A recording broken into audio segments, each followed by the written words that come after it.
Subscribe कीजिए the special teacher channel को और इस बेल आइकन को दबाएं हमारे लेटेस्ट वीडियो सबसे पहले देखने के लिए। हेलो टू एवरीवन, मैं सलोनी गुप्ता आपके अपने चैनल द स्पेशल टीचर में आप सभी दर्शकों का स्वागत करती हूँ।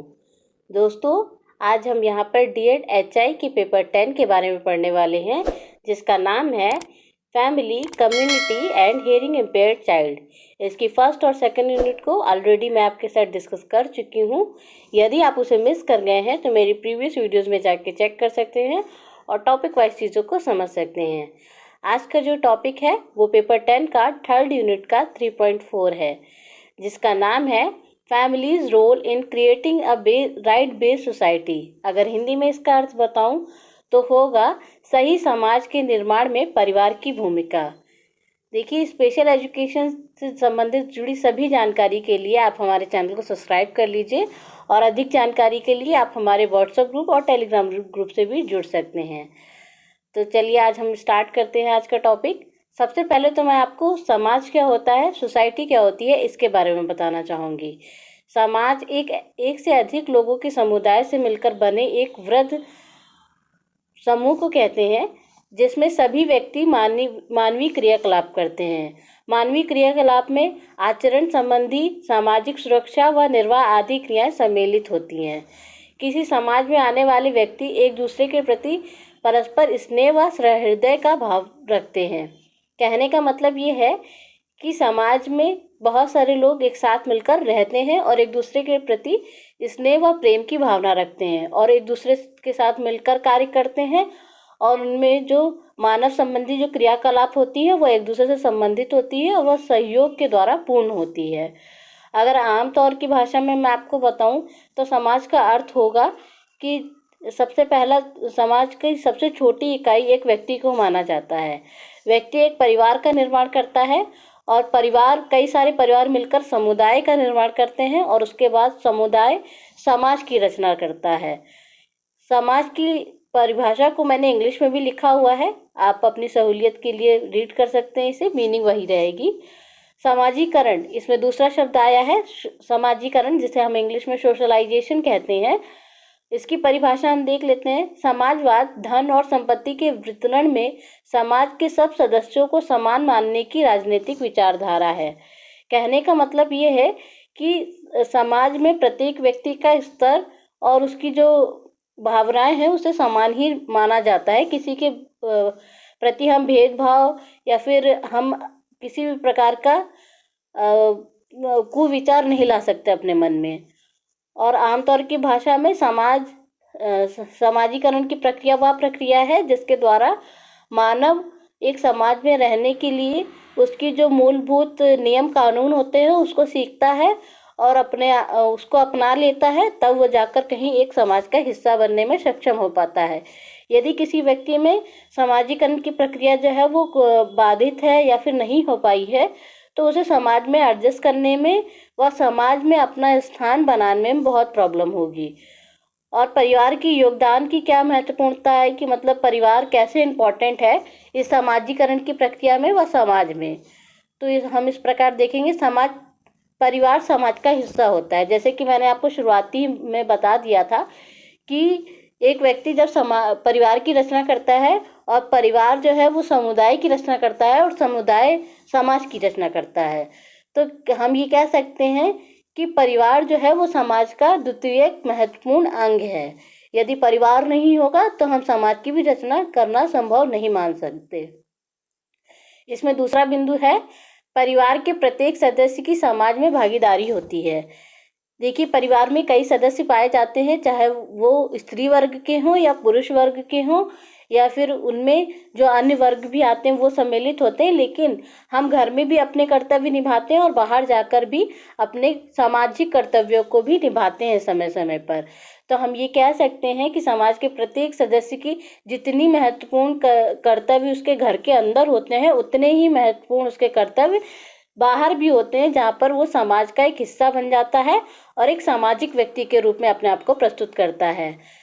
इसमें दूसरा बिंदु है, कई सारे परिवार मिलकर समुदाय की रचना करते हैं। यहाँ पे मिसप्रिंट हो गया है ये, जो आगे चलकर समाज के रूप में परिवर्तित होता है। समुदाय की रचना करते हैं, जैसे कि जब परिवार नहीं होगा तो समुदाय नहीं होगा, और समुदाय नहीं होगा तो एक समाज की रचना नहीं हो पाएगी। तो हम यहाँ पर देख सकते हैं कि प्रत्येक पक्ष की अपनी एक महत्वपूर्ण भूमिका रही है यहाँ पर। यदि एक भी भूमिका या फिर एक भी इकाई अस्त व्यस्त होती है तो सामाजिकरण की प्रक्रिया जो है वो पूर्णतः प्रभावित होगी। समाज में संबंधित नियम कानून बनाने में परिवार के ही सदस्य की भागीदारी होती है।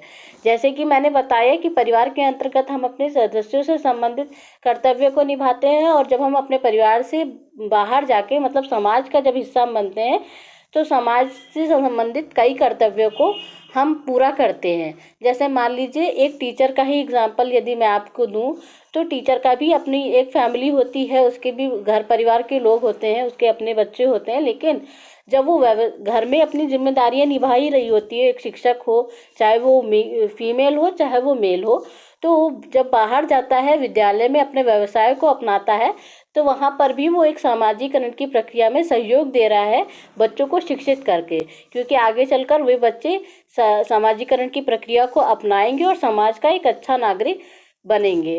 तो ये कर्तव्य हम इस उदाहरण से समझ सकते हैं कि बाहर के कर्तव्य भी कितने इम्पोर्टेंट है समाज में सामाजिकरण की प्रक्रिया को पूरा करने में। परिवार के सदस्यों की भागीदारी, देखिए सामाजिकरण की प्रक्रिया में या समाज के निर्माण में परिवार के प्रत्येक सदस्य की भागीदारी हम इस प्रकार देख सकते हैं।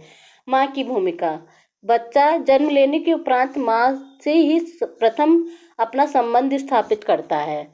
माँ के ही द्वारा उसके जो सारे विकास होते हैं, हम सभी जानते हैं कि माँ को प्रथम शिक्षिका व परिवार को प्रथम विद्यालय के रूप में कहा जाता है। क्यों? क्योंकि वहाँ पर बालक अपनी आधारभूत आदतों व फिर छोटे छोटे कार्यों को और सामाजिकरण की प्रक्रियाओं को, विभिन्न प्रकार के छोटे अल्प प्रत्यक्ष व अप्रत्यक्ष नियम कानूनों को सीखता है, जो कि एक सहयोग के स्वरूप से उसकी माँ उसका सहयोग देती है और परिवार के अन्य सदस्य देते हैं। तो एक बच्चे को माँ जिस तरह से ट्रेंड करती है बचपन से ही कि तुम्हें सोसाइटी में कैसे अपने आप को प्रेजेंट करना है, तुम क्या बनोगे। जैसे कि कुछ पेरेंट्स हैं, उदाहरण के रूप में मैं आपको बताना चाहूँगी कि कहीं कहीं पर बच्चे के डेवलपमेंट में, उसके व्यवहार में जो कमियां रह जाती हैं उस पर लोग ध्यान नहीं देते हैं। और एक एग्जाम्पल के रूप में आपको मैं बताना चाहूँगी कि एक छोटा बच्चा है जिसने अभी अभी लैंग्वेज को अडेप्ट करना, ग्रहण करना शुरू किया है। तो वो दूसरों को कॉपी करता है। जो दूसरे लोग यदि परिवार के सदस्य गाली गलौज कर रहे हैं या फिर लड़ाई करते हैं तो वो वैसे ही उन लोगों को फॉलो करते हुए बाहर के सदस्यों के साथ ही वैसा ही व्यवहार करता है और बिना वजह गालियां देता है। और दूसरे पक्ष में यदि हम देखें कि एक परिवार ऐसा है जो कि बच्चे की विकास की प्रक्रिया में अच्छी तरीके से ध्यान दे रहा है और बच्चे को सिखा रहा है कि यदि कोई बड़ा आता है तो तुम्हें नमस्ते करना है, उनके पैर छूने हैं, उनको good morning good night wish करना है, तो उसका प्रभाव हम अलग अलग देख सकते हैं कि बच्चा एक तरफा जो गाली देना सीख रहा है और एक तरफा जो बच्चा नमस्ते करना और पैर छूना, प्रणाम करने जैसी चीज़ें सीख रहा है। तो हम यहाँ पे देख रहे हैं कि परिवार और माता कैसे बच्चे के सोशलाइजेशन पर नेगेटिव और पॉजिटिव इफेक्ट डाल रहे हैं। इसमें अधिक दूसरा बिंदु आएगा अधिक प्रेम। अधिक प्रेम का मतलब है यदि बच्चा इकलौता होता है या फिर माँ बाप उसे इतना एक्स्ट्रा प्यार दे देते हैं कि उसे खुद की चीज़ें करना पसंद ही नहीं आता, उसे कोई भी कार्य खुद से नहीं करने देते, वो दूसरे पर पूरी तरीके से डिपेंड हो जाता है बच्चा कि हम तुमको जगह पर ही पानी देंगे, जगह पर ही तुमको खाना देंगे, तुमको कोई काम करने की ज़रूरत नहीं है, तुम बहुत छोटे हो बहुत छोटे हो। तो ऐसा करते करते धीरे धीरे बच्चे को ये आदत पड़ जाती है कि उसको ये पता चल जाता है कि उसके सारे कार्य तो हो ही रहे हैं, अब उसे कार्य करने की आवश्यकता नहीं है। तो यहाँ पर हम बच्चे को स्वावलंबी या फिर सेल्फ डिपेंडेंट नहीं बना रहे, दूसरों पे डिपेंड कर रहे हैं उसे। तो इस प्रक्रिया का भी प्रभाव बच्चे के सामाजिकरण की प्रक्रिया पर पड़ता है। माता पिता के आपसी संबंध, एक परिवार है जहाँ पर माता पिता के अच्छे संबंध हैं, वे बहुत अच्छे तरीके से एक दूसरे के साथ व्यवहार करते हैं, विभिन्न प्रकार की गतिविधियां करते हैं और परिवार को एक आदर्श के रूप में प्रस्तुत करते हैं और बच्चा भी उन्हें ही फॉलो करते हुए अच्छी चीज़ों को सीखता है। लेकिन दूसरी साइड पे जहाँ पर माता पिता के बीच में झगड़ा होता रहता है, अन्य परिवार के सदस्यों के साथ माता पिता व अन्य सदस्यों के बीच में नोकझोंक होती रहती है, गाली गलौज होती है, तो बच्चा वहाँ पर भी उन चीज़ों को अडेप्ट करता है, देख के फॉलो करता है, और इन फ्यूचर समाज में व परिवार में व अन्य सदस्यों के साथ, चाहे वो कोई भी हो, वैसे ही बिहेव करता है।